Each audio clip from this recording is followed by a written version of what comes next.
Ils avaient tort. Dieu sait que le jour où vous en mangerez, vos yeux s'ouvriront et vous serez comme des dieux, possédant la connaissance de ce qui est bon ou mauvais, dans le livre de la Genèse. Je me suis inspiré de la faute originelle dans le récit biblique pour composer ce dialogue. Le serpent. Contrairement à ce que le Père vous a dit, vous ne mourrez pas si vous mangez du fruit interdit. En réalité, vous deviendrez des dieux. Et cela, le Père ne le supporte pas. Adam et Ève. Mais alors, Père nous a menti? Tout ça parce qu'il veut garder sa divinité pour lui? Le serpent. À vous de voir. Moi, je n'ai rien dit. Adam et Ève ont laissé le serpent traiter Dieu de menteur et de jaloux. Alors que le vrai menteur, le vrai jaloux, c'est le serpent.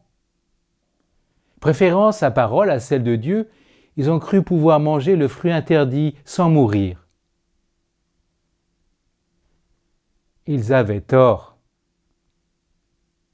Non seulement ils ne sont pas devenus comme des dieux, mais ils ont introduit une brèche par laquelle la mort et le mal se sont propagés à toute la création.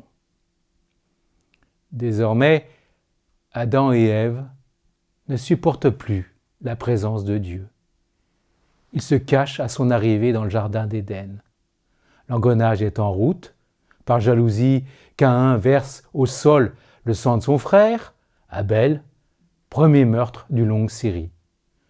Le sol crie justice pour le sang innocent qu'il n'aurait jamais dû boire.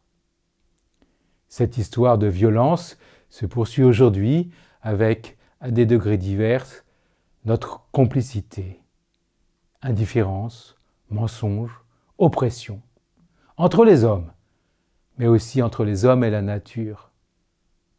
L'humanité continue cette œuvre de décréation. Par le sang du Christ, qui parle plus fort que celui d'Abel, demandons pardon au Père. Père, nous avons péché contre toi. Pardonne-nous.